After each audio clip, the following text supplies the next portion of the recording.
got off the Via train. It actually stopped just for me. I was surprised at how many people actually still use the train to travel. It's the station in Grimsby. And it drops you right at the bottom of the hill where I finished. So it's absolutely perfect. $20 from Burlington to Grimsby Trailhead. There's a laundromat. And you walk downtown towards the post office. So if you want to do a resupply by using Flex Delivery, you could bounce some supplies ahead for you on your walk from Niagara Falls, which is just a perfect little resupply town. Has everything you need: grocery stores, a couple restaurants, and it's you literally walk through the town on the trail. It's a Bruce Trail sign, and he welded it on a 1-inch solid plate. My father was a welder, he'd be proud.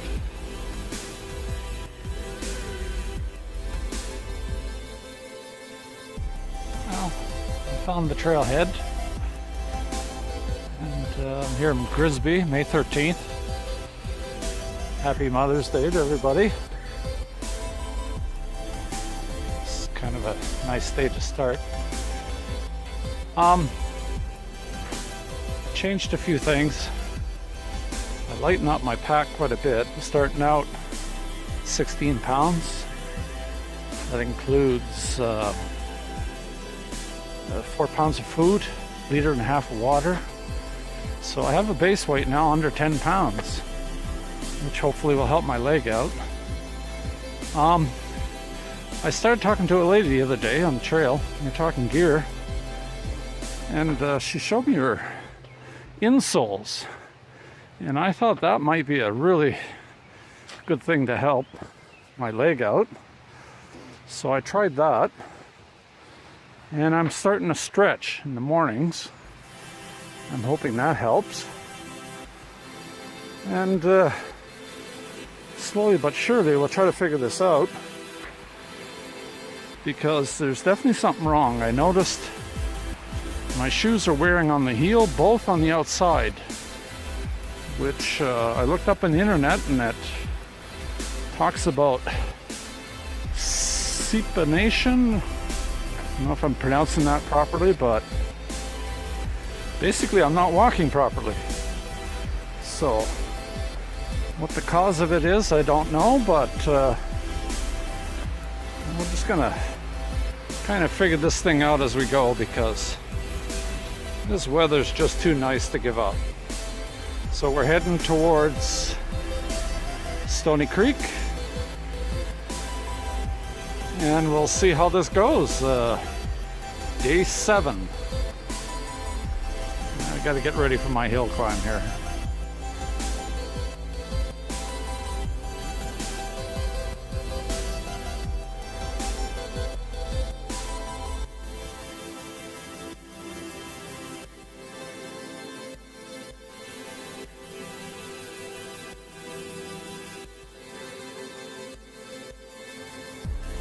After a long road walk, which I didn't mind, it was a beautiful day. I'm finally back on the escarpment. Got a good shot of what's happening down below. As housing gets more and more expensive in Toronto, they move out here cheaper. A little bit harder on the infrastructure as far as commuting, but you can see the cranes going up, so. And that keeps on going to the next bust, and then we repeat all over again. But nice vista all the same.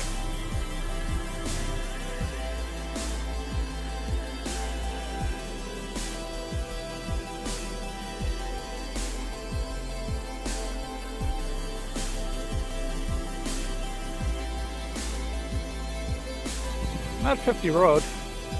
I'm not sure. When I was young,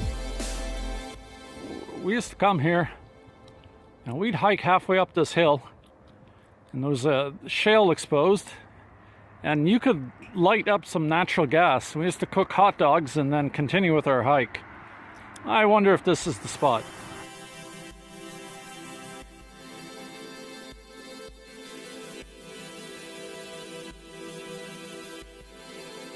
Just want to show my setup. A little bit different this time.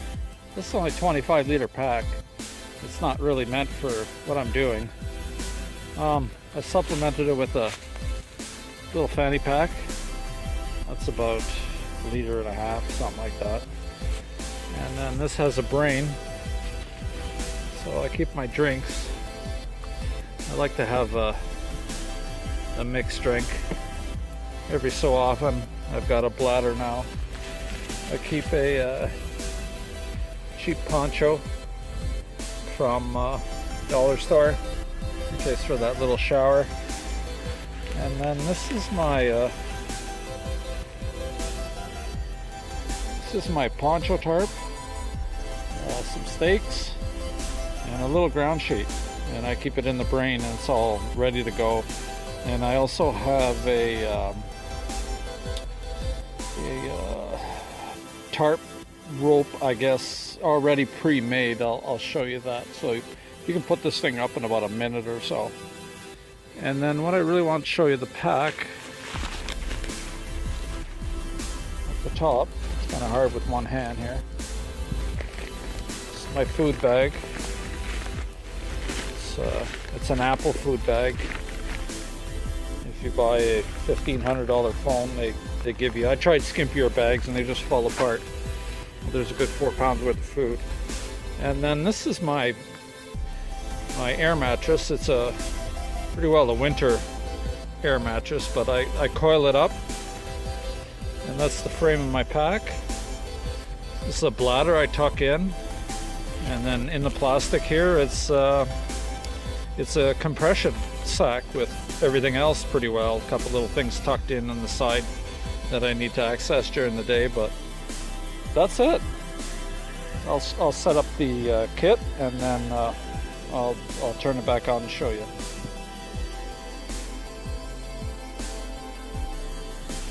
Inside I got a large plastic bag. Been using too thin lately, they just fall apart. I don't mind the extra weight. A compression sack, which has most of my clothes, sleeping bag, everything in there. And then a ditty bag with odds and ends. So let me spread that out for you. Here's the bedroll. I have a air mattress. Actually a really good one, insulated. A little bit heavy duty, but still early in the season, and as I switch over, I could probably go down a good 1.25 pounds by going to thermal rest. This is one of them emergency bivvies. I have a fabric type material, and the summer sleeping bag will go inside of that. And then I have a blow-up mattress. I'm a side sleeper, so I had to give myself a little bit of a luxury. Okay, let me put that together, and then I'll show you the clothes. So there it is together, the plastic. Keep out of the mud a little bit. Emergency bivvy. Still cool enough. I don't think I'll get too much condensation. It has a little net at the bottom there, keep the bugs out, a little bit of ventilation. And you can zip it up pretty good with the Velcro ties. I have to go put the sleeping bag inside, and then my pillow. And that should keep me nice. Okay, let me lay out the clothes. This is a not too expensive puffy jacket. It'll supplement my sleeping bag until the warmer weather gets here. I use it around camp too. This is a merino t-shirt for sleeping in. It's made of a really fine wool, comfy. A homemade buff, a thin pair of socks. Those are my extra socks, but I'll use them in the camp. I like them because they dry quickly. A pair of long johns, silk weight, nothing too heavy. And I have a bug net, or a head bug net, in case the bugs get bad. But later on I'll definitely have a really lightweight, about 3 ounce, like a pyramid type netting system. And then at the same time I'll be dropping the weight on my air mattress. Okay, let me show you the ridge line. This is the ridge line. I keep it made up all the time and handy. You can set it up at any time. At this end I have a loop, and it's permanent. I always leave it big enough so I can run everything through, and so that takes care of one end. I like to carry a little bit of fluorescent tape, for trail marking tape, I guess it's called. I keep it so I don't walk into the line, but I'm not much of a stealth camper anyway. I always keep a, I hope I pronounce it right, purslink, with a little carabiner on it, and that'll be one end of my tarp, and it's all ready. I just, the tarp has little loops. I throw that in, bang, one end's done. You could use a stick too, and this way I can tighten it up right away. So there's 2 of those. I keep a couple of these things, believe it or not, I think are off an original kit for Boy Scouts. This is my brother. Hopefully he's not watching. It has to be, I bet you, 50 years old. He was part of the Boy Scout troop in Stony Creek, which I'll be into tomorrow. But that's hilarious. 50 years old, and I still use it. I hang up my shirts. I can grab the middle of my tarp if it's windy, and they're just great little things. I have 2 of those. And then at the end, there's the other one. Same thing again, and I can put the other end of the tarp. And then also, I forgot, but the little stuff sack that the tarp and everything was in, I'll hang that from here, and then I can put my glasses in there or whatnot.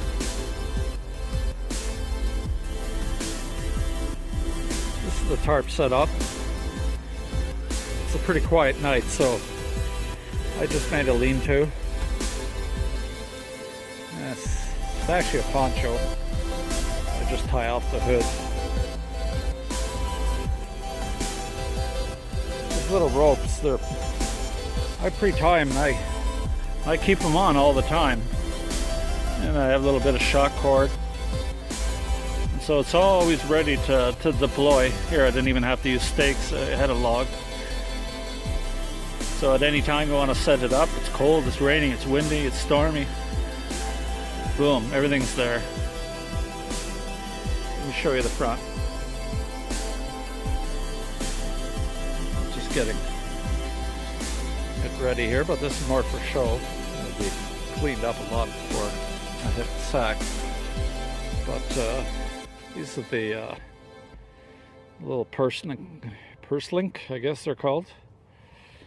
And I just tie them on. I have the option of the rope if I have a different pitch. Say I want to make a little A-frame or something. Everything's always ready. And I just put it on the loop. And now I can just tighten just by drawing it. I can catch things in the middle with if I have to. And you can see even here the little rope's ready, but I never used it. I just put a bit of shock cord there. Same thing again, I can tighten that, even if it slackens in the middle of the night, just by pulling it. And that's it. Home sweet home.